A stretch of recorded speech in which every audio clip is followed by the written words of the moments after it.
প্রিয় দুষ্ট মিষ্টি বন্ধুরা, আমার কেমন আছো সবাই? বন্ধুরা, আমার বাবার সাথে ঘটে যাওয়া বাস্তব একটি ঘটনা আজ আপনাদের সাথে শেয়ার করব। আপনারা ঘটনাটি শোনার জন্য রেডি তো? বন্ধুরা, এটা কোনো বানানো গল্প নয়। এটা শুনলে তোমাদের মাথা ঘুরে যাবে যে এটা কি করে হতে পারে। যাই হোক বন্ধুরা, আমার বাবা ছিল অন্য রকমের একটা মানুষ, যা তোমাদেরকে বলে বোঝাতে পারবো না। তো যাই হোক, এখন মূল কথায় আসি।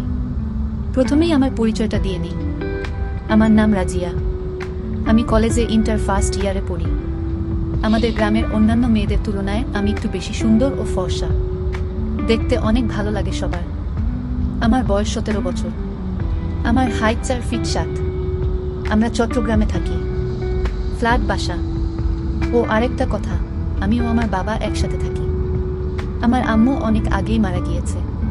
তো বন্ধুরা, এখন আমার বাবার পরিচয়টা দিয়ে নিই। আমার বাবা দেখতে অনেক সুন্দর ও স্মার্ট। আমার অনেক পছন্দ হতো ওনাকে, কিন্তু কখনোই বলতে পারতাম না। আমার মা মারা যাবার পর আমার বাবা আমাকে মায়ের অভাব বুঝতে দেয়নি। অনেক আদর যত্নে লালন করে বড় করে তুলেছে। তাই বাবাকে আমি অনেক ভালোবাসি। বাবাও আমাকে অনেক ভালোবাসে। আমার বাবা একটি প্রাইমারি স্কুলের টিচার। 15 বছর হয় ওখানে চাকরি করছে। তো বন্ধুরা, চলুন মূল ঘটনায় যাওয়া যাক। একদিন আমি পাশের বাড়ির বান্ধবীর সাথে খেলতে গিয়েছি। হঠাৎ বাবা বাড়িতে চলে আসে, কিন্তু আমি টেরই পাইনি। আমাদের ঘরের ভিতরেই অ্যাটাচ বাথরুম ছিল। বাবা ওটার ভেতরে গোসল করতে গিয়েছে। বাড়িতে আসার পর বাথরুমে পানির আওয়াজে বুঝতে পারি বাবা গোসল করছে। আরেকটা কথা বন্ধুরা, আমাদের বাসায় একজন কাজের লোক ছিল, ওর নাম ছিল শর্মিলা। বাবা শর্মিলাকে বলল, এই শর্মিলা, গামছাটা নিয়ে আসো তো। আমি তো লুকিয়ে আছি বাথরুমের সামনে। শর্মিলা আন্টি গামছা নিয়ে আসতেছে। আন্টি বাবাকে গামছাটা দিবে, অমনি মুহূর্তেই আমি আন্টিকে বললাম যে আমার কাছে গামছাটা দাও, আমি বাবাকে দিয়ে দিচ্ছি। শর্মিলা আন্টি সরল মনে আমার কাছে গামছাটি দিয়ে দিল। আমি যখন গামছাটি বাবাকে দিতে যাব, অমনি গামছাটি একটানে আমাকে সহ নিয়ে ভিতরে নিয়ে গেল। ভিতরে ঢুকে দেখি বাবা স্নান করতেছে। এরপর বাবা আমাকে পিছন থেকে দেখে বলল, জানিস মালা, তোকে না আজকে খুব সুন্দর লাগছে। তুই যে এত সুন্দর করে সাজতে জানিস, আমি তো আগে জানি না। এরপর বাবা বলল, আচ্ছা মালা, আজকে তুই কাপড় খুলবি, দেখবো তোকে কেমন সুন্দর দেখা যায়। যাই হোক বন্ধুরা, এরপর বাবা স্নান শেষে রান্নাঘরে গেল এবং বলল, আমার মালা তো সব কিছুই রান্না করে রেডি করে রেখেছে। বাবা বলল, আজকে মালাকে কে খুব সুন্দর লাগতেছে। যাই হোক, ভাতও মাখতেছি, কিন্তু ভাতও খাইতে পারতেছি না।